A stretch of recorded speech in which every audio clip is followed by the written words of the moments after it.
ምዕራፍ 5 የመግቢያ የመጀመሪያ ክፍሌ ነው የሚሆነው። ምዕራፍ 5 ቁጥር 42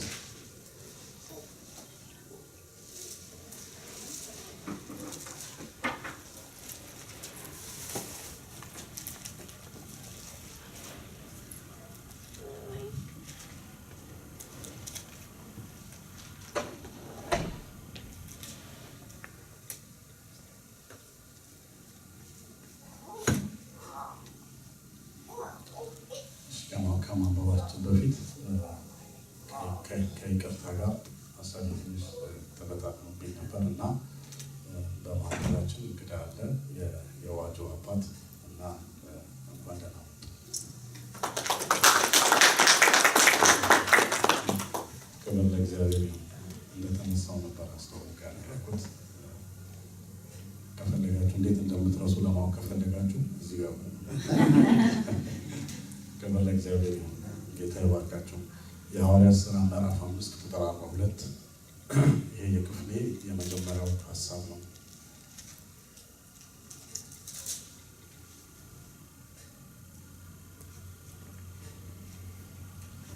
በየዕለቱ በቤተ መቅደስም ሆነ በየቤቱ ኢየሱስ እርሱ ክርስቶስ መሆኑን ከማስተማርና ከመስበክ ከቶ ወደ ኋላ አላሉም ነበር ይላል። በተለይ የዚህን ሀሳብ ትርጉም በሌላ ቦታ ላይ ስመለከት እንደዚህ የሚል ነገር ነው የምናገኘው። ኢየሱስ ክርስቶስ በየዕለቱም በቤተ መቅደስም ሆነ በየቤቱ ኢየሱስ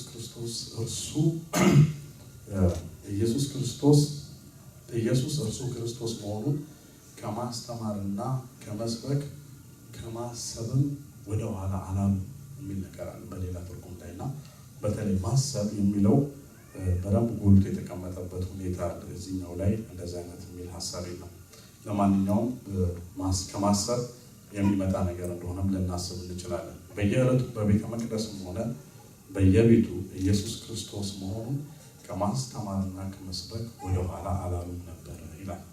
ዛሬ የመልእክቴ ሀሳብ ስለ ስጋዊ ፈውስ ነው። ዛሬ ስለ ፈውስ ነው እንደዚሁ እንድንነጋገር የምፈልገው። ከዚህ ጋር በተያያዘ በልብ ውስጥም ስላለ ዛሬ ከሚያማቸው ሰዎች ጋር አብረን እንጸልያለን እና እሱም በልብ ውስጥ ስላለ በተለይ የብሉይ ኪዳንን የአዲስ ኪዳንን መጽሐፍ ሕይወት ወይም የመጀመሪያውን ቤተክርስቲያን ሐዋርያቶች በነበሩበት ዘመን የነበረችን ቤተክርስቲያን ሕይወት ስንመለከት የመጀመሪያው ነገር ቃሉ ባለስልጣን ነበር። በቤተክርስቲያን ውስጥ ወንጌል ይሰበካል። ኢየሱስ ክርስቶስ የሞተለት ወንጌል በሕያውነቱ ይሰበካል። ከዛ ውጪ በቤተ ክርስቲያን ውስጥ የኢየሱስ ክርስቶስ ስልጣን ደግሞ ሕያው ኢየሱስ ክርስቶስ በስልጣኑ በቤተ ክርስቲያን ውስጥ አለ። ከዛ ባሻገር ደግሞ ድንቅና ተአምራት ፈውስ በቤተ ክርስቲያን ውስጥ በጥንቷ የዛሬ 2000 ዓመት በነበረች ቤተ ክርስቲያን ውስጥ ሕያው ነበረ። ምንም ጥያቄ የለውም። ወንጌል ሲሰበክ የእግዚአብሔር ቃል ሲመጣ መንፈስ ቅዱስ ከቃሉ ጋር አብሮ ሲለቀቅ ድንቅና ተአምራት ፈውስ አብረው የሚሆኑ ነገሮች ናቸው። ይሄ ደግሞ የመጽሐፍ ቅዱስ እውነት ነው። መጽሐፍ ቅዱስ ይሄንን የወንጌል እውነት ያስተምረናል። እኔ ከየት እንዳመጣ ነው አላውቅም። አንዳንድ ጊዜ ቃሉን ሰብከን ከእንደገና ስለ መንፈስ ቅዱስ ለብቻ ሌላ ፕሮግራም ምናምን ይደረጋል። በተለይ አዲስ ኪዳን ላይ መጽሐፍ ቅዱስን ስትመለከቱ ኢየሱስ ክርስቶስም ተናግሯል፣ ሐዋርያው ጳውሎስም ተናግሯል። የእግዚአብሔር ቃል በሚለቀቅበት ጊዜ መንፈስ ቅዱስ በቃል ውስጥ አብሮ ይመጣል። ክብር ለእግዚአብሔር። ኢየሱስ ክርስቶስ ራሱ ተናግሯል። የምናገረው ቃል መንፈስም ነው ሕይወትም ነው አለ። ኢየሱስ ክርስቶስ የእግዚአብሔርን ቃል ሲናገር አብሮ መንፈስ ቅዱስ ይወጣል እንጂ ተለያይተው በተለያየ ሰዓት የሚመጡ ነገሮች አይደሉም። ሐዋርያው ጳውሎስ ሲናገር በመካከላችሁ በነበርኩበት ጊዜ መንፈስንና ኃይልን በመግለጥ እንጂ በሚያባብል ቃል ወደ እናንተ አልመጣሁም። መንፈስን በመግለጥ። ስለዚህ በጥንቷ ቤተ ክርስቲያን ውስጥ ይሄ የወንጌል እውነት ሕያው። ከዚህም ባሻገር ፈውስ የተባለው ነገር፣ ድንቅና ተአምራት የተባሉት ነገሮች መጽሐፍ ቅዱስ ውስጥ ያሉ እውነቶች ናቸው። ያዕቆብ መልእክት ላይ መጽሐፍ ቅዱስ ሲናገር ምንድን ነው የሚለው? በመካከላችሁ የታመመ ቢኖር ይላል። እንደውም መጽሐፍ ቅዱስ አስተማሪዎች ይሄን ሀሳብ ሲያስተምሩ ምንድን ነው የሚሉት? በመካከላቸው የታመመ እንዳልነበረ የሚያሳይ ክፍል ነው። እግዚአብሔር በሙላት ነበር። ይሄ ማለት ሰዎች ሲታመሙ የእግዚአብሔር ፈቃድ አይደለም። የታመመ ሰው በቸርች ውስጥ መኖር የለበትም ማለት አይደለም። ጳውሎስ እንዲታመም ነበር፣ ግን አሁን እንደምናየው አይነት ግን አይደለም። የእግዚአብሔር ግን የእግዚአብሔር መንፈስ ነበር። ምክንያቱ አንድና አንድ የሐዋርያት ሥራ ምዕራፍ 5 ቁጥር 42 ኢየሱስ ክርስቶስን በቤተ መቅደስ በቤታቸው ይሰብኩት ነበር፣ ያሰላስሉትም ነበር።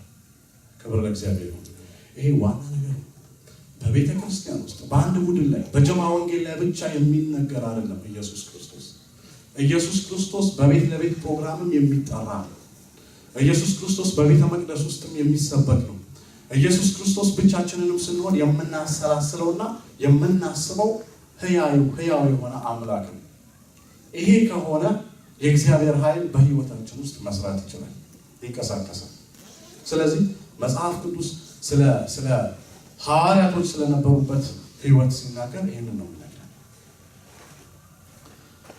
በቤተ መቅደስም ሆነ በየቤቱ ኢየሱስ እርሱ ክርስቶስ መሆኑን ከማስተማርና ከመስበክ ወደኋላ አላሉ። ትልቅ ወንጌል ነው። አንድ ነገር ለማግኘት አይደለም የሚፈልጉት። የሆነ ችግር ሲገጥማቸው ያንን ሶልቭ ለማድረግ አይደለም ኢየሱስ ወደሚባለው ጋር የሚመጡት።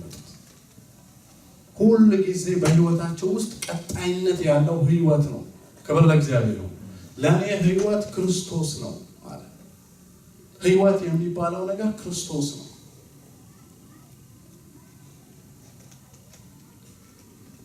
በመጀመሪያ በዚህ የወንጌል እውነት ውስጥ መገኘት ያስፈልጋል። ይሄ በጣም ኮር የሆነ መሰረታዊ የእግዚአብሔር ቃል። ስለዚህ በመካከላቸው እግዚአብሔር ሊሰራ የቻለበት የመጀመሪያው እና የመጨረሻው ትልቁ ምክንያት ኢየሱስ ክርስቶስ በሕይወታቸው ውስጥ ዋና ነገር ነው። ተቆጣጥሯቸዋል። የመጀመሪያውን ቦታ ይዟል በሕይወታቸው።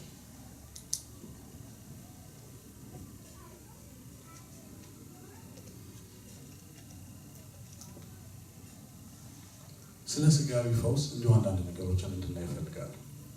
ገና እግዚአብሔር ሕዝበ እስራኤልን ከግብፅ ምድር ካወጣ በኋላ በዘጸአት ምዕራፍ 15:26 ላይ እኔ ፈዋሽህ አምላክህ እግዚአብሔር ነኝ አለ። ክብር ለእግዚአብሔር ነው። እግዚአብሔር ፈዋሽ አምላክ፣ እግዚአብሔር ይፈውሳል። የበሽታ ምንጭ ምንድን ነው ብላችሁ እንደማትጠይቁኝ ተስፋ አለኝ። መናቀው ስለሆነ ብዙ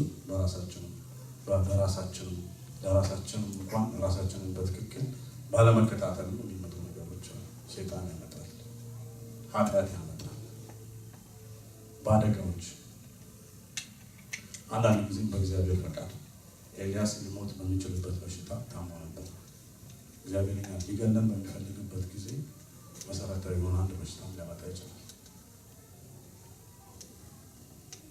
በዚህ ሁሉ ውስጥ ግን እግዚአብሔር ለእስራኤላውያን መጀመሪያ የነገራቸው ነገር እኔ ፈዋሽ አምላክ እግዚአብሔር ነበር። እግዚአብሔር የሚፈውስ አምላክ ነው። እንደዛ አይነቱ ነገር የተነሳ ይመስለኛል በአንደኛ ጴጥሮስ 2:24 ላይ የኢሳይያስ 53 ታሪክ ያመጣና በመገረፉ ቁስል ምን ብላችኋል? ተፈውሳችኋል። መዝሙር 107 ስንመለከት ቃሉን ፈወሳቸው፣ ከጥፋት አዳናቸው። እግዚአብሔር አምላካችን የሚፈውስ አምላክ ነው። በየትኛውም ሁኔታ ውስጥ ብንሆን ፈውስ በእጁ አለ። በተለይ በመጽሐፍ ቅዱስ ውስጥ በእምነቷ በአዲስ ኪዳን ውስጥ በእምነቷ ፍጹም ተወዳዳሪ ያልተገኘላት የምትባል በማቴዎስ ወንጌል ላይ የተቀመጠች ያችን ካናናዊት ሴት ታውቋታላችሁ። ኢየሱስ ክርስቶስ ምን ያህል ቻሌንጅ እንዳደረጋት እንደ ውጭ ሰው ቻሌንጅ አድርጓታል። እኔ የመጣሁት ለተላሙት ነው፣ ለእናንተ አይደለም የመጣሁት፣ ለውሾች አይደለም የመጣሁት እያሉ ሲናገራት ታውቃላችሁ። ቢቸግራቸው ደቀ መዛሙርቱ እንኳን መሀል ገብተው ጣልቃ ገብተው ሲያማልዱ ነበር። እሷ በዛው ውስጥ እግዚአብሔርን ኢየሱስ ክርስቶስን ታመልክ ነበር። እምነቷ ጠንካራ ስለሆነ ልጇ ምን አለች? ተፈወሰች። እግዚአብሔር ቃል ይናገራል። ታዲያ እግዚአብሔር ኢየሱስ ክርስቶስ ለምን ይፈውሳል? ይሄን አመለካከታችንን ማስተካከል እንዳለብን አስባለሁ። ፈውስ ለምንድን ነው የሚመጣው? መጽሐፍ ቅዱስ ስለ ፈውስ ምን ይላል? ስለ ስጋዊ ፈውስ ምንድን ነው? ብዙዎቻችን በተለያየ ነው የምንቸገር ሰዎች ሊኖር እንችላለን። ለአጭር ጊዜ መጥተው የሚሄድ በተለያየ ነገር ግን የምንፈወስበት ምክንያት ምንድን ነው? ለምንድን ነው እግዚአብሔር የሰው ልጆችን የሚዳስሰው? መጽሐፍ ቅዱስ ምንድን ነው የሚያስተምረን? እኛ ራሳችን ድነን በቃ ጤነኛ እንድንሆን እግዚአብሔር ሀሳብ እንደዚህ ይመስላችኋል? መጽሐፍ ቅዱስ ምንድን ነው የሚያስተምረን? አንድ ጊዜ ፓስተር ልጆ የተባለ ሰው ለአንዲት ሴት ሲጸልይ፣ የታመመች ሴት እግሯ ችግር አለው፣ በእግሯ በደንብ ማድረግ ሴት ነች።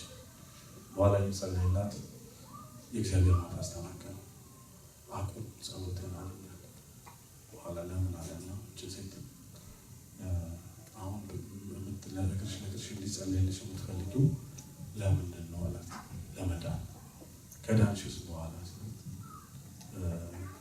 ዳንስ በጣም እወዳለሁ አለች። ልደንስበት ነው ችግሯ ከተፈወሰ እና የእግዚአብሔር መንፈስ አስቆመኝ ብሎ አንዴ ሲናገር እንደዛ ይናገር ነበር።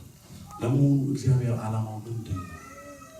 የሰው ልጆች ከስጋ ህመም፣ ከአእምሮ ህመም ከሚባል ከማንኛውም ነገር ሲያነቅቀን ሲጸለይልን ወይም ስንጸልይ ምንድን ነው የእግዚአብሔር ዓላማ? እኛን ነፃ ማውጣት ብቻ ነው?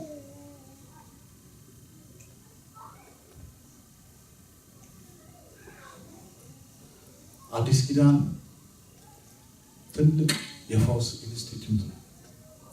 ወይም ደግሞ ቤተክርስቲያን ፈውስ በትልቁ እግዚአብሔር ፈውስን የሚያደርግበት የተለየ ቦታ ነው። መጽሐፍ ቅዱስ ይህንን ይናገራል። ለምሳሌ የሐዋርያት ሥራ 5:12 ስትመለከቱ በሐዋርያት እጅ ብዙ ድንቅና ተአምራት በሕዝቡ መካከል ይደረግ ነበር። ብዙ ድንቅና ተአምራት። እንደነዚህ አይነት ነገሮች ዛሬ በቤተ ክርስቲያን ውስጥ በትክክለኛው መንገድ አለመኖራቸው ራሱ እንደ አንድ ዶክትሪን ሆኖ ዛሬ እግዚአብሔር በዚህ መንገድ እንደማይሰራ እንኳን መሰረተ እምነቶች አሉ። በአንዳንድ ቤተ ክርስቲያን ውስጥ ሰዎችን እግዚአብሔር እንደማይፈውስ፣ ፈውስ እንዳቆመ፣ ወንጌላውያን በቤተ ክርስቲያን እንደማይኖሩ፣ እንደሌሉ የእግዚአብሔር እጅ ሲጠፋ ሰዎች ያላቸውን ዶክትሪን ነገር ግን መጽሐፍ ቅዱስ ይህንን አያስተምረን። አዲስ ኪዳን ኢየሱስ ክርስቶስ የሚሰራበት ቦታ ነው። ክብር ለእግዚአብሔር ይሁን። በሐዋርያት ሥራ 5:12 አሁን እንዳነበብኩላችሁ በሐዋርያት እጅ ብዙ ድንቅና ተአምራት በሕዝቡ መካከል ይደረግ ነበር። የማይደረግ ነገር የለም። በመልእክት መግቢያ ላይ እንደተናገርኩት በሐዋርያት ሥራ ምዕራፍ 5:42 ላይ በቤት ለቤትም በቤተ ክርስቲያን የትም ቦታ ላይ ሆኖ ስለ ኢየሱስ ክርስቶስ መናገራቸውን፣ መስበካቸውን፣ ማሰባቸውን ያቆሙ ሰዎች አልነበሩም። እነዚህ ሰዎች ይሄ ከሆነ ታዲያ እሱን የሚያሰላስሉ ከሆነ እንደምን አይሰራም?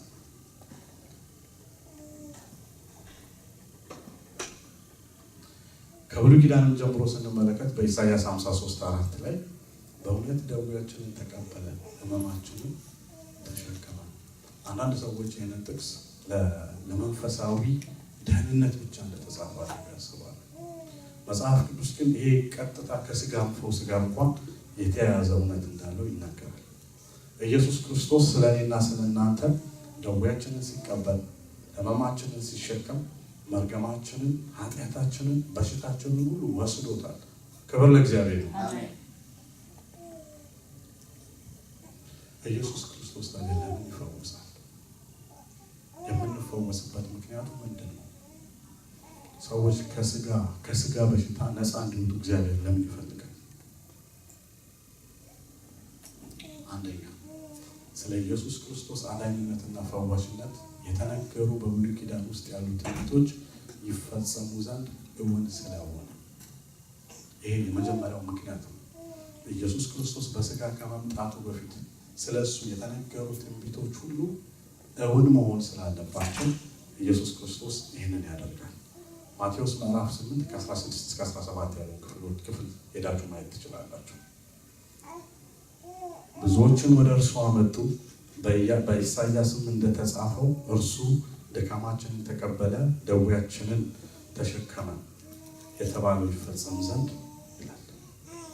የተባለው ይፈጸም ዘንድ መናፍስትን በቃሉ አወጣ፣ የታመሙትን ሁሉ ፈወሳቸው። በኢሳይያስ 53 ላይ የተጻፈው ጥቅስ እውን ይሆን ዘንድ ሰዎች መፈወሳቸው የግድ ነበር። ክብር ለእግዚአብሔር ነው። አንዱ ዓላማ ይሄ ነው። ብሉይ ኪዳን የአዲስ ኪዳን ጥላ ነው። ዕብራውያን መጽሐፍ እያጠናን ነው፣ ሁላችሁም ታውቃላችሁ። ስለዚህ ምን ይላል ዕብራውያን ላይ? ሕጉ ስለ ወደፊት ሊመጡ ላሉት መልካም ነገሮች ሁሉ ጥላ ነው ይላል። ሕጉ ወደፊት ሊመጡ ላሉት መልካም ነገሮች ሁሉ ጥላ ነው። ስለዚህ እነዚህ መልካም ነገሮች በጌታችን በኢየሱስ ክርስቶስ የሆኑት የወንጌል እውነቶች ናቸው።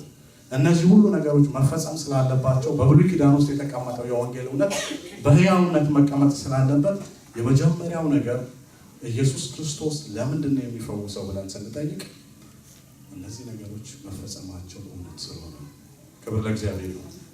ከዚህም በመቀጠል እዚሁ ክፍል ላይ ማቴዎስ ምዕራፍ 8 ላይ የታመሙትን ሁሉ ፈወሳቸው። የታመሙትን ሁሉ፣ እስቲ የታመሙትን ሁሉ በሉ። ክብር ለእግዚአብሔር ነው። አንዳንድ ጊዜ የእግዚአብሔር አሰራር እንደዚህ መጽሐፍ ቅዱስ ሲናገር እግዚአብሔር ሕዝቡን ጎብኝቷል። ጎብኝቱ ሲመጣ ለገሊትና ለገሊ ብሎ ሳይሆን እግዚአብሔር በዚህም መንገድ ራሱን የሚገልጥ አምላክ ነው። ስለዚህ የታመሙትን ሁሉ ፈወሳቸው ይላል። ሁለተኛው ኢየሱስ ክርስቶስ የሚፈውስበት ምክንያት ልብ በሉ፣ ብዙ ጊዜ ከራሳችን ሕይወት ጋር ብቻ ስለምናያይዘው ነው። መፈወስና መዳን ያለብን ከራሳችን ቢዝነስ ጋር ብቻ ስለምናያይዝ ነው የምንጸልየው የምንጠይቀው። ነገር ግን እግዚአብሔር እኛን ፈውሶ ከማስደሰት በላይ ሌላ ዓላማ አለው፣ ሌላ አጀንዳ ስላለው ነው እግዚአብሔር። ምክንያቱም እኛ ብንሞትም ወደ ጌታ የምንሄድ ሰዎች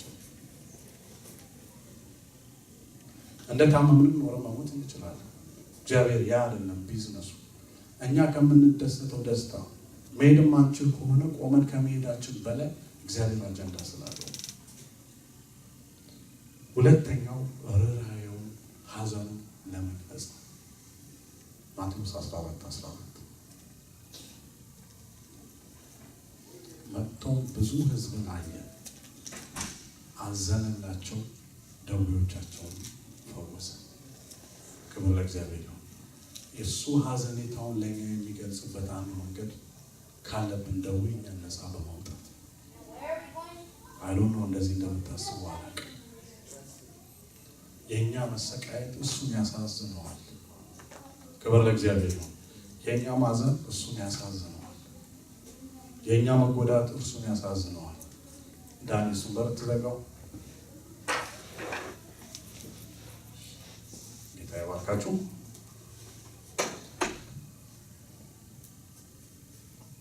ብዙ ሕዝብንም አየና አዘነላቸው፣ ደዌዎቻቸውን ፈወሰ።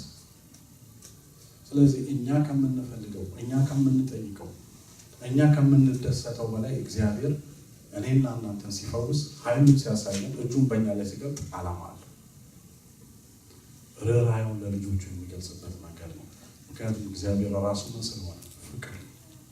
ክብር ለእግዚአብሔር ነው። እግዚአብሔር ፍቅር አለው አይደለም የሚለው መጽሐፍ ቅዱስ። ፍቅር አለው ከሆነ ቦታ የመጣ ነገር ሳይሆን ራሱ ፍቅር ነው እግዚአብሔር። መጽሐፍ ቅዱስ ይናገራል፣ እግዚአብሔር የሰው ልጅ ከልቡ አያስጨንቅ ይላል። ከልቡ አያስጨንቅ።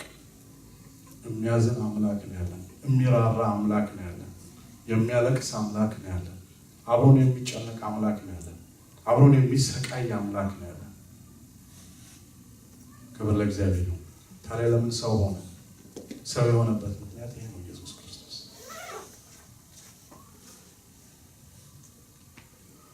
መሐሪ እንደሆነ እንድናውቅ ነው። ሶስተኛው ምህረትን የሚያደርግ አምላክ መሆኑን እንድናውቅ።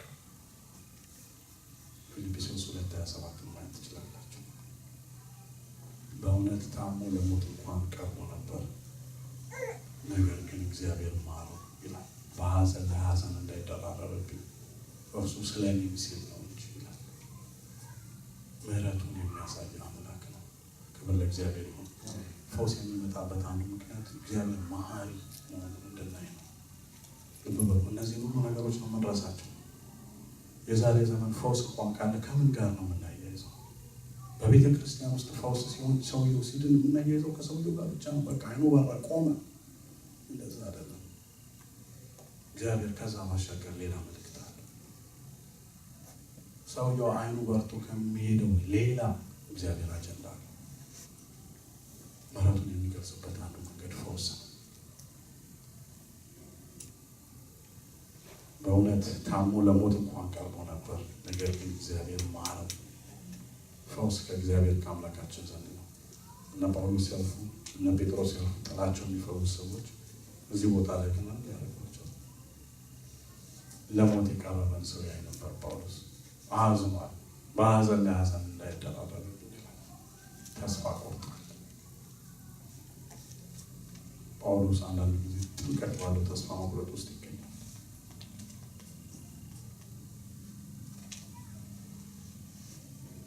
ስለዚህ ምህረትን ለማሳየት እግዚአብሔር ያደርጋል።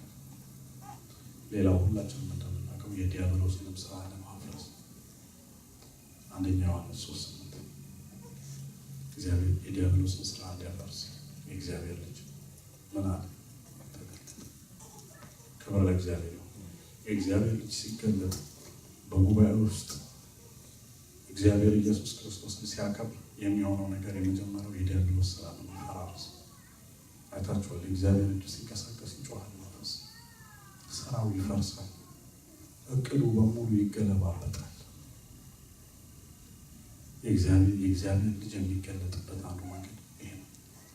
በአለቅነት ላይ፣ በስልጣናት ሁሉ ላይ፣ በኃይላት ሁሉ ላይ ስልጣን ያለ ኃይላትን ሁሉ ጠቅልሎ የያዘ የእግዚአብሔር ልጅ ነው። ክብር ለእግዚአብሔር ነው። እግዚአብሔር አንድ ጊዜ ተናገረ፣ እኔም የብቻ ሰማሁ። ኃይል የእግዚአብሔር ነው።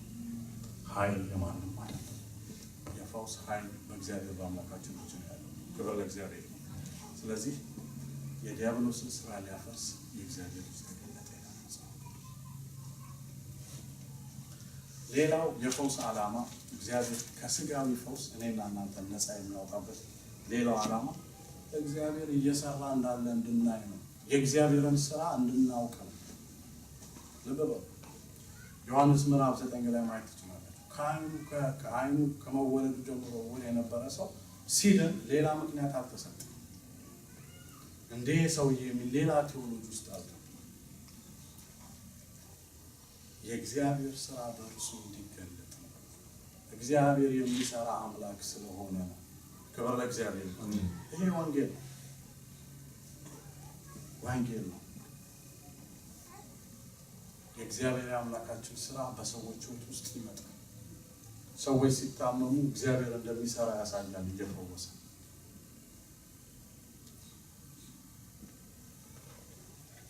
ሌላው ደግሞ ትልቁ ክብሩን ለመግለጥ መቼም ይሄ ምንም ጥያቄ የሌለው ዋና ነገር ነው። የእግዚአብሔር ክብር እንዲገለጥ ዮሐንስ 11:40 በጣም ልስ የእግዚአብሔርን ክብር እንድታይ ምን አላልኩሽም? አልነገርኩሽም? ትንሣኤና ሕይወት እኔ ነኝ። የሚያምንብኝ ቢሞት እንኳን ሕያው ይሆናል፣ ሕያው የሆነውም የሚያምንብኝ ለዘላለም ይኖራል። ብታምንስ የእግዚአብሔርን ክብር እንድታይ አልነገርኩሽም? ይሄ ነገር ነው የእግዚአብሔር ክብር። የእግዚአብሔር ክብር የሚባለው ዋና ነገር ነው። ለሰው ልጆች ለማንም በዚህ ዓለም ላይ ያልተሰጠ ነው። እግዚአብሔር ራሱን ቀናተኛ አምላክ ነኝ እያለ የሚያስጠነቅቅበት ዋናው ነገር ክብሩ ነው። እግዚአብሔር ማንም በክብሩ እንዲመጣበት አይፈልግም። ክብር ሁሉ ጊዜ የእግዚአብሔር አምላካችን ስለሆነች ታውቃላችሁ። ሁላችሁ እግዚአብሔር አንድ ልጁን እንደሰጠ ከዛ በላይ ሊሰጠን የሚችለው ምንም ነገር የለም። ያልሰጠን ደግሞ አንድ ነገር ክብሩ ነው።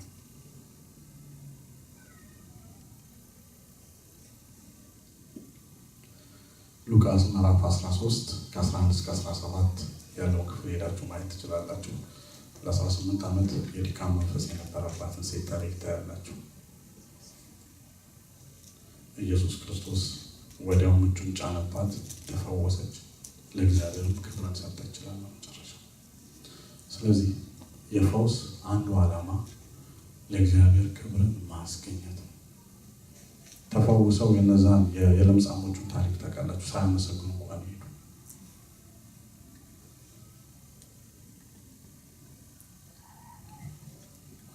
እግዚአብሔር በሕይወታችን ውስጥ ሲመጣ፣ እግዚአብሔር በእኔና በእናንተ ሕይወት ውስጥ ስራውን ሲሰራ፣ ስራውን እንደሚሰራ ስናቅ፣ ጉዳዮቻችንን ሲያቀልልን፣ ሲፈውሰን ሁልጊዜ ክብር የምትገባው ለእርሱ ስለሆነ ይህንን እንድንሰጥ እግዚአብሔር ይፈልጋል።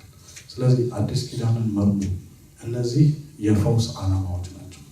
እግዚአብሔር የሰው ልጆችን ከስጋ በሽታ ከስጋ ደዌ ለመፈወስ ሲፈልግ እምነታችን አንዱ ወሳኝ ነገር እንደሆነ ሳያምኑም የተፈወሱ ደግሞ በመጽሐፍ ቅዱስ ውስጥ እንደ መኖራቸው መጠን ኢየሱስ ክርስቶስ ለምንድን ነው የሚፈውሰን ብለን ስናስብ እነዚያ በብሉይ ኪዳን ትንቢቶች በአዲስ ኪዳን ውስጥ መፈጸም ስላለባቸው ልብ በሉ። ርኅራኄውን እንድናይ ነው። እንዴት እንደሚያዝንልን እንዴት እንደሚወደን እንዲገባ ነው። ምሕረቱን የሚገልጥበት መንገድ ስለሆነ ነው። የዲያብሎስ ስራ የሚፈርስበት መንገድ ስለሆነ ነው። የእግዚአብሔር ስራ የሚገለጥበት መንገድ ስለሆነ ነው። እግዚአብሔር ክብሩን የሚገልጥበት አንዱ መንገድ ስለሆነ ነው። ስለዚህ ስንጸልይ እግዚአብሔር እንዲፈውሰን ስንጠይቅ መሰረታዊ ነገሮች እነዚህ ናቸው። እነዚህ ነገሮች በሕይወታችን እንዲሆኑ እያሰብን ከጸለይን እግዚአብሔር ከእኛ ጋር። ክብር ለእግዚአብሔር ነው። አሁን የምንጠይቀውን ጸሎት ማወቅ አለብን። ለምንድን ነው ፈውስን የምንፈልገው? እግዚአብሔር እንዲፈውሰን የምንፈልገው ምክንያት ምንድን ነው? ዝም ብለን ረዥም ዕድሜ እንድንኖር እስቲ ያስቡት። ዓላማ ሳይኖረን እንድንኖር ከሆነ የምንፈልገው እሱ ሌላ ጥያቄ ነው። ስለዚህ በቤተ ክርስቲያን ውስጥ ዛሬ እንታመማለን ሁላችን። እግዚአብሔር በብዙ መንገድ ሰዎችን ይፈውሳል። በቃል ይፈውሳል። እጁን ጭኖ በጨርቅ ዘይት በመቀባት በተለያዩ መንገዶች የፈውስ ነገሮች ይመጣሉ። በግሳጼ ኢየሱስ ክርስቶስም እንደዛ አድርጓል። ስለዚህ ፈውስ መጽሐፍ ቅዱሳዊ ነገር ነው። ልናስበው የሚገባ መሰረታዊ ነገር መድኃኒታችን የሆነው ኢየሱስ ክርስቶስ ከሕይወታችን መውጣት የለበትም። ይሄ የሕይወታችን ዋና ነገር ነው። ችግሩ ሲመጣ አይደለም እሱን ማሰብ፣ ችግሩን ሸሽተን አይደለም ወደ እሱ ማሩጥ። ከመጀመሪያውኑ ልናሰላስለው ውስጣችንን ሊበላን የሚገባው የእሱ ነገር ነው መሆን ያለበት። የሐዋርያት ሥራ 5:42 በቤተ መቅደስ በቤታቸውም ስለ ኢየሱስ ክርስቶስ ይናገራሉ፣ ይሰብካሉ፣ እሱን ያስባሉ፣ እሱን ያሰላስላሉ። ይሄ ከሆነ ሁሉ ነገር ኦፐን ነው። ክብር ለእግዚአብሔር ነው። ምክንያቱም መድኃኒት ነው። መጽሐፍ ቅዱስ ይላል ኢየሱስ ክርስቶስ መድኃኒት ነው። መድኃኒት ሆኖ ነው ወደዚህ ዓለም የመጣው። ስለዚህ ይህንን መድኃኒት ሳናሰላስል፣ ይህንን መድኃኒት በሕይወታችን ውስጥ ሕያው ሳናደርግ፣ ከዚህ መድኃኒት ጋር ቁርኝት ሳይኖረን እንዴት አድርገን ነው በስጋችን ስንመድ ነው? ፎርሙላ አይደለም የምነግራችሁ። አንዳንድ ጊዜ እግዚአብሔር ደግሞ ከፈለገ ምንም ሳንዘጋጅ መጥቶ ይፈውሰናል። ክብር ለእግዚአብሔር ይሁን። ከኛ ማንነት ሁሉ ያለፈ የተትረፈረፈ ጸጋ አለው እሱ። ከኛ ማንነት የወጣ ቸርነት አለው እሱ። እኛ ስለሮጥንም የሚሆን ነገር የለም። ግን መጽሐፍ ቅዱሳዊ መርሆቹ ግን እነዚህ ናቸው። ከውጭ መጥተው ኮንፈረንስ ላይ ሰዎች ይፈወሳሉ። ሰምታችኋል። በዛውም ሊድኑ ይችላሉ። አንድ ሰው በአካል አግኝቻለሁ። ድሮ እስላም የነበረ ሰው ኮንፈረንስ ላይ ሄዶ ከሚገርም በሽታ ደግሞ መጽናናት የተባለ ጋዜጣ ላይ ሁሉ ወጥቶ በአካል አግኝቼዋለሁ። ይሄን ሰው ወደ ጌታ መጥቶ ማለት ነው። እግዚአብሔር እንዲህ አይነት አምላክ ነው። ግን ስራውን ለመግለጽ ነው፣ ምሕረቱን ለመግለጽ ነው፣ ክብሩን ለመግለጽ ነው።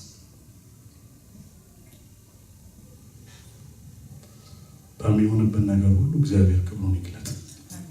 ስለዚህ ፈውስ መብታችን ነው። በኢየሱስ ክርስቶስ ስም መፈወስ እንችላለን።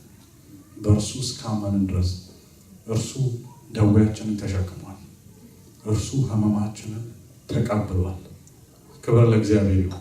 በመስቀል ላይ የዛሬ 2000 ዓመት ስራችንን ሰርቶታል። ይሄ ዛሬም የሚሰራ እውነት ነው። ይሰራል። ኢሳይያስ 53 ሕያው ኢየሱስ ክርስቶስ መከራችንን ወስዶታል። ኢየሱስ ክርስቶስ ጭንቀታችንን ወስዶታል። ስለዚህ የምትፈሩ ሰዎች አትፍሩ። እግዚአብሔር ከእናንተ ጋር ነው። እግዚአብሔር በመካከላችሁ። አትጨነቁ። በተለይ አሁን ጭንቀት ያለበት ዓለም ነው የምንኖርበት ዓለም። ጊዜው እግዚአብሔርን በሆነ ሰዓት እንኳን የምናስብበት ታይም አይደለም። ወደ ውስጣችን በፍጥነት የሚመጡት ኢንፎርሜሽኖች በሙሉ ከባድ ናቸው። ፍርሃትን በሕይወታችን ውስጥ የሚያመጣ ነገር ነው።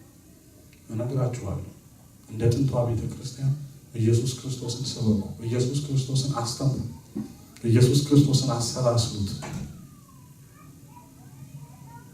መሰረታዊ የወንጌል እውነት ነው።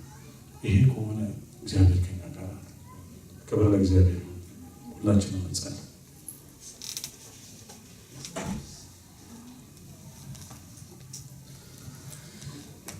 ዛሬ ጥያቄ ያላችሁ ሰዎች አላችሁ በእግዚአብሔር ፊት። በእውነት በእንደዚህ አይነት የስጋ ህመም እግዚአብሔር እንዲፈውሰኝ እፈልጋለሁ። ወይም ለልጆቻችሁ ለህፃናቶቻችን ሁሉ በቤተ ክርስቲያን ውስጥ ላሉ ለራሳችን እግዚአብሔር ይፈውሳል። በእውነት እኔ ፈዋሽህ አምላክህ እግዚአብሔር ነኝ። ብዙዎች ተፈውሰዋል። የተፈወሱ ሰዎችን ታሪክ ጊዜ ስለሌለ ነው ያንንም ሰው ታሪክ ያላነሳሁት። ግን የምንፈወስበትን ምክንያት ማወቅ አለብን። ተስፋ የቆረጣችሁ ሰዎች አላችሁ። እግዚአብሔር እንደማይሰራ ሰውን ብቻ የምትሰሙ፣ ሁኔታዎችን ብቻ የምታዳምጡ፣ የህመማችሁን ስሜት ብቻ የምትሰሙ፣ እሱ የተቆጣጠራችሁ የምትጓዙትን ጉዞ ባጭሩ እንደሚያስቀር የምታስቡ አላችሁ። የእግዚአብሔርን ቤተ መቅደስ የሚያፈርስ እርሱ ይፈርሳል ተብሎ ተጽፏል። በጌታ በኢየሱስ ክርስቶስ ስም የደዌ ኃይል ሁሉ የፈረሰ ይሁን። ቅዱሳንን የሚያስጨንቅ ቤተ መቅደስን ለማፍረስ የሚወጣ የሚማማል የሚነሳ የደዌ ጉልበት በኢየሱስ ክርስቶስ ስምና ስልጣን በዚህ ሰዓት የፈረሰ ይሁን። በእውነት እግዚአብሔር ነው የሚሰራው፣ እኛ አይደለንም የምንሰራው። እነግራችኋለሁ፣ እኔ ጸልያለሁ፣ ስራውን የሚሰራው እግዚአብሔር ነው። እመን ብቻ እንጂ አትፍራ። በሚያማችሁ ቦታ ላይ በምትጨነቁበት ነገር መንፈሳዊም ይሁን በነፍሳችሁም ይሁን በስጋችሁም ይሁን ሳይኮሎጂካልም የሆነ ነገር ይሁን እግዚአብሔር ፈውስ አለው ዛሬ ለእናንተ በኢየሱስ ክርስቶስ ስም። የእግዚአብሔር እጅ በእናንተ ላይ ነው። በሚያማችሁ ቦታ ላይ ራሳችሁን አድርጉ። ብትፈልጉ እጃችሁን፣ ብትፈልጉ መንፈሳችሁን አስቀምጡ እዛ ቦታ ላይ። የእግዚአብሔር እጅ ወደ እናንተ ዛሬ ይመጣል። የኢየሱስ ክርስቶስ መንፈስ ሕያው ነው። እግዚአብሔርን ኢየሱስ ክርስቶስን ከሙታን ያስነሳው ያ መንፈስ ለሚሞተው ሰውነታችሁ ሁሉ ሕይወትን ይሰጣል። በኢየሱስ ክርስቶስ ስም በትንሣኤው ጉልበትና ኃይል እግዚአብሔር ሆይ በኢየሱስ ክርስቶስ ስም ወገኖችን በሞት ለመቅደም በበሽታ ለመቅደም የሚነሳ ጉልበት ሁሉ በሰማይ አምላክ ስም የወደቀ ይሁን። በኢየሱስ ክርስቶስ የደም ኃይል ድንበር እናደርግለታለን፣ የወደቀ ይሁን። በኢየሱስ ክርስቶስ ስም መቆሚያ እናደርግለታለን እንዳያልፍ። በኢየሱስ ክርስቶስ ስም ድንበርን እንዳይሻገር እንሰብራለን፣ የተሰበረ ይሁን። በኢየሱስ ክርስቶስ ስም የትኛውንም አይነት የደዌ ኃይል ሰብራለሁ። በጌታ በኢየሱስ ክርስቶስ ስምና ስልጣን ይሰበር። በኢየሱስ ክርስቶስ ስምና ስልጣን ይሰበር። በናዝሬቱ በጌታ በኢየሱስ ክርስቶስ ስም የተሰበረ ይሁን።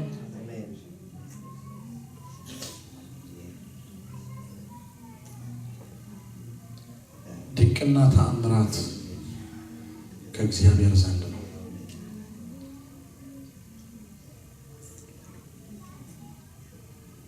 Soprala manamos moclavara namash.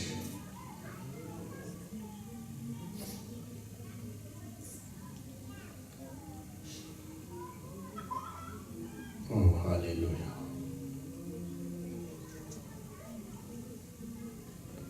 Sapala manamos moclavamos. Spala manamos posala manamash. ስጋትና ፍርሃት ያላችሁ ሰዎች የምትሰሩና የምትፈሩ በጌታ በኢየሱስ ክርስቶስ ስም ይህንን መንፈስ ሰብራለሁ። የተሰበረ ይሁን በኢየሱስ ክርስቶስ ስምና ስልጣን እመታለሁ። የተመታ ይሁን የእግዚአብሔር የፈውስ እጅ በዚህ ጉባኤ ላይ ትምጣ። አዳኝ የሆነው የእግዚአብሔር እጅ በዚህ ጉባኤ ላይ ትምጣ።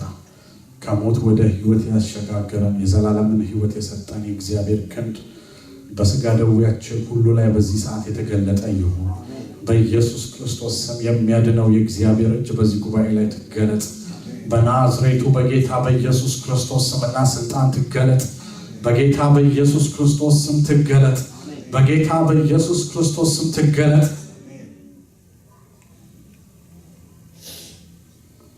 በኤልያስ ዘመን ውሃውን የላሰች የእግዚአብሔር እሳት ተቃዋሚዎቻችንን ሁሉ በኢየሱስ ክርስቶስ ስም በዚህ ሰዓት እንድትልስ አዛለሁ።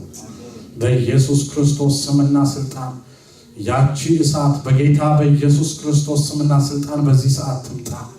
እግዚአብሔር አምላካችንና አባታችን ሆይ የሕመምን የደዌን ጉልበት የምትልስ የእግዚአብሔር እሳት በዚህ ሰዓት ትገለጥ። በናዝሬቱ በጌታ በኢየሱስ ክርስቶስ ስምና ስልጣን ትገለጥ።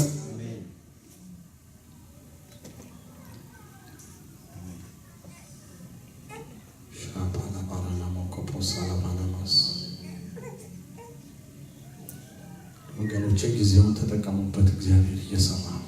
እግዚአብሔር እየሰራ የእግዚአብሔርም ቃል ይናገራል። ይሄ ለእግዚአብሔር የሥራ ጊዜ ነው።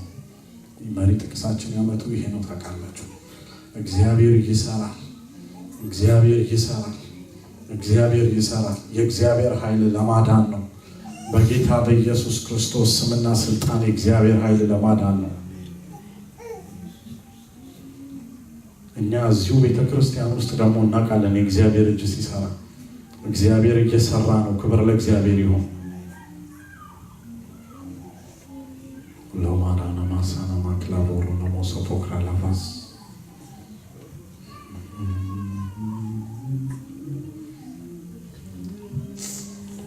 ሃሌሉያ ሃሌሉያ ሃሌሉያ ሶፓራ ላባራና ሞሮና ሞኮሎስ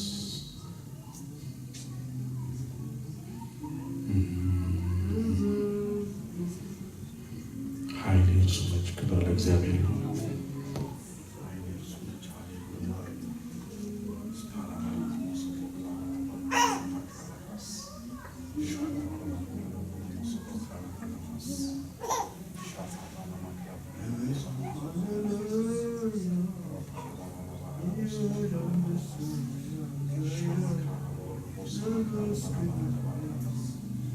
የምንችል ሰዎች ቆመን እንጸልያለን። በጌታ በኢየሱስ ክርስቶስ የምንችል ሰዎች ብቻ ቆመን እንጸልያለን። የማንችል ሰዎች እንደተቀመጠን እንጸልያለን። ክብር ለእግዚአብሔር ይሁን። እግዚአብሔር ይሰራል። ሃሌሉያ። እግዚአብሔር በሚገኝበት ጊዜ ፈልጉት፣ ቀርቦም ሳለ ጥሩት ይላል የእግዚአብሔር ቃል። ሻማራና ሞክሮ ለባስ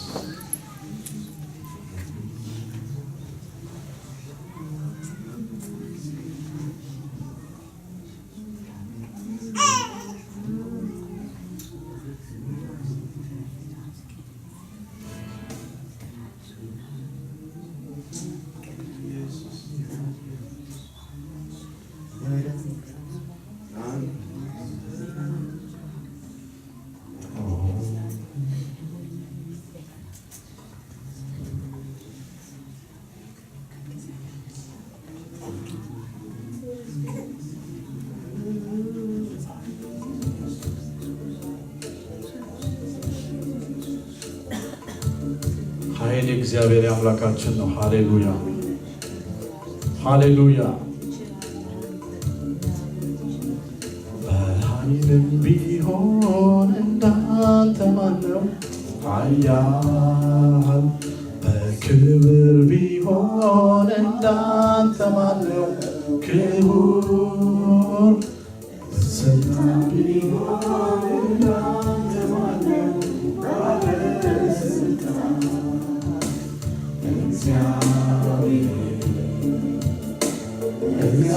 እግዚአብሔር ኃያል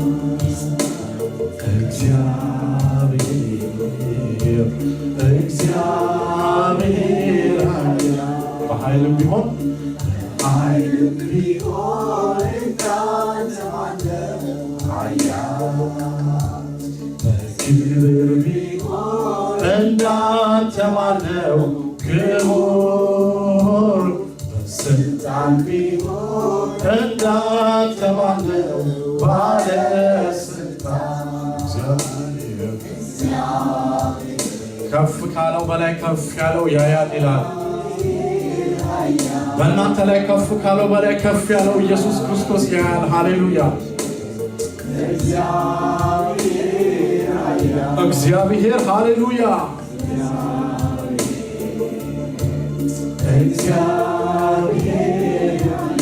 እግዚአብሔር ኃያል ኃያል እግዚአብሔር ብቻ ነው። ሃሌሉያ! እግዚአብሔር ነው ኃያል። ሃሌሉያ!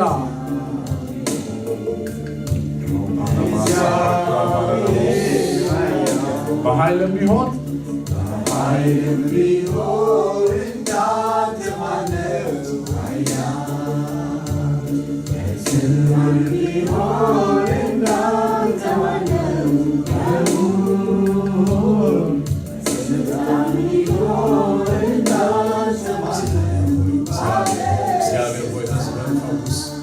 በጌታ በኢየሱስ ክርስቶስ ስምና ስልጣን የፈውስ ኃይል በዚህ ጉባኤ ውስጥ ይለፍ። የኢየሱስ ክርስቶስ ስም ከስሞች ሁሉ በላይ ነው። ጉልበት ሁሉ የሚገዛለትና የሚበረከክለት ስም ነው። ሃሌሉያ! እርሱ በእግዚአብሔር መልክ ሲኖር ሳለ ከእግዚአብሔር ጋር መተካከልና መቀማትን እንደሚገባ ነገር አልቆጠረም። ነገር ግን የባሪያን መልክ ይዞ በሰው ምሳሌ ሆኖ ራሱን ባዶ አደረገ፣ ለሞት ይኸውም የመስቀል ሞት እንኳን የታዘዘ ሆነ። በዚህም ምክንያት እግዚአብሔር ያለ ልክ ከፍ ከፍ አደረገው፣ ከስሞች ሁሉ በላይ የሆነውን ስም ሰጠው። በሰማይና በምድር ከምድር በታች ሁሉ ጉልበት በስሙ ይንበረከክ ዘንድ ምላስም ሁሉ ለእግዚአብሔር አብ ክብር ኢየሱስ ክርስቶስ ጌታ እንደሆነ ይመሰክር ዘንድ ነው። ሃሌሉያ! ከስሞች ሁሉ በላይ የሆነውን ስም ይዟል። ከስሞች ሁሉ በላይ የሆነውን ስም ይዟል። ከስሞች ሁሉ በላይ የሆነውን ስም ይዟል። ከስሞች ሁሉ በላይ የሆነውን ስም ይዟል። ሃሌሉያ! ከስሞች ሁሉ በላይ የሆነውን ስም ይዟል። ኢየሱስ ኢየሱስ ኢየሱስ ኢየሱስ የጌታን ስም የሚጠራ ሁሉ ይድናል። ሮፓላባና ሞሶፖክራራቫስ በኃይልም ቢሆን እንዳንተ ማነው ባለስልጣን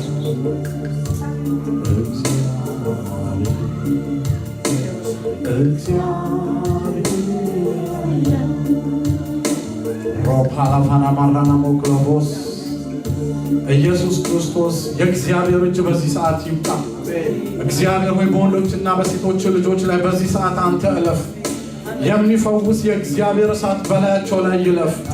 የእግዚአብሔር እሳት ይጎብኛቸው በጌታ በኢየሱስ ክርስቶስ ስም እጸልያለሁ። ምድርና ሰማይን በሰራው አምላክ ስም ውቅያኖሱንና ባህሩን ሁሉ በሚያዘው አምላክ ስም እጸልያለሁ።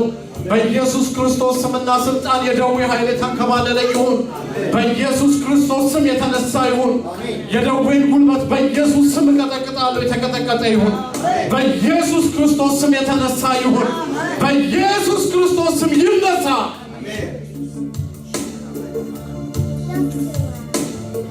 በዓይን ላይ ያለ ህመም ቢሆን በኢየሱስ ስም የወደቀ ይሁን። በሰውነት ክፍል ውስጥ በወድቃ ላይ ያለ ቢሆን እግዚአብሔር ሆይ በጌታ በኢየሱስ ስም የተነሳ ይሁን። በኢየሱስ ክርስቶስ ስም የተነሳ ይሁን። በኢየሱስ ክርስቶስ ስም የተነሳ ይሁን። በኢየሱስ ክርስቶስ ስም ገስጻለሁ፣ ይነሳ። በጌታ በኢየሱስ ስም እመታለሁ፣ የተመታ ይሁን።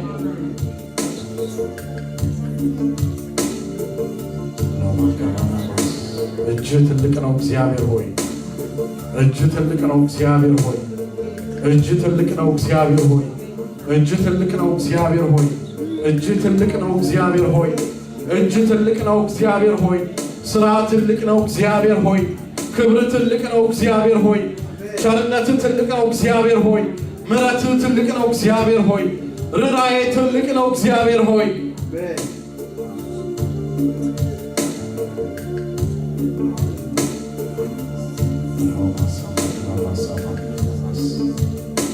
ክብር ሁሉ በሰማይና በምድር ላንተ እግዚአብሔር ሆይ። ስራህን ስለሰራህ እናመሰግናለን። በኢየሱስ ክርስቶስ ስም የሰላም አምላክ ሰይጣንን ከእግሮቻቸው በታች ፈጥነ ስለቀጠቀጥክ ተመስገን። ከእግራቸው በታች ዲያብሎስን ስለቀጠቀጥክ ተመስገን። የዲያብሎስን ስራ ስላፈረስክ አመሰግንሃለሁ። በሕይወት ጉዟቸው ሁሉ ላይ የዲያብሎስ ስራ አሁንም የፈረሰ ይሁን።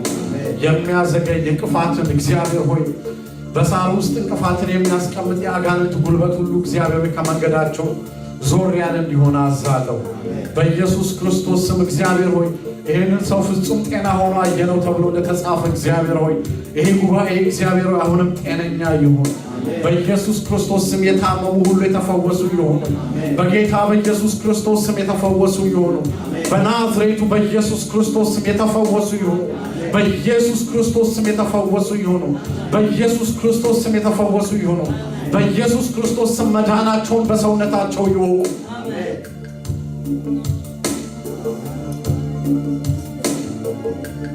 እግዚአብሔር ሆይ ትልቅ ነው። ስራህን ደግሞ እንዲመሰክሩ አንተ ኃይልን ስጣቸው። ጸጋህን ሞገስህን እግዚአብሔር ሆይ ጨምር። እግዚአብሔር ሆይ ስለ ልጅ ስለ ኢየሱስ ክርስቶስ ስም እናመሰግንሃለን። ስምህ በእኛ ስለከበረ እኛም በአንተ ስለከበረ እናመሰግንሃለን። አሁንም ስምህ እግዚአብሔር ሆይ በኢየሱስ ክርስቶስ ስም የተቀደሰ ይሁን። በሚያውቁህም በማያውቁህም ዘንድ ይሄ ክቡር የሆነው አዳኝና ፈዋሽ የሆነው ስምህ የተቀደሰ ይሁን። ለስምህ ክብርን እንሰጣለን። ሃሌሉያ። አዳኝና መድኃኒት ለሆነው ስምህ ክብርን እንሰጣለን። እግዚአብሔር ሆይ ስለ ልጅ ስም አሁን እናከብረሃለን።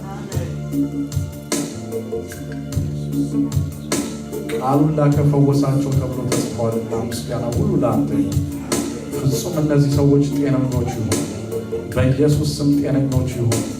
ከየትኛውም አይነት አስደንጋጭ ነገር ሁሉ የተሰወሩ ይሁኑ። እግዚአብሔር ሆይ አእምሯቸው ሁሉ በስምህ የተጠበቀ ይሁን። ልቦናቸው ሁሉ በስምህ በመንፈስህ በጸጋ በኃይልህ እግዚአብሔር ሆይ በሰላምህ የተሞላና የተጠበቀ ይሁን። እግዚአብሔር አምላኬ ሆይ ጤንነታቸው ሁሉ የተሟላ ይሁን። እግራቸው፣ እጃቸው፣ አይናቸው እግዚአብሔር ሆይ በትክክል እግዚአብሔር ሆይ ኦርጋኖቻቸው ሁሉ ፋንክሽን ያድርጉ።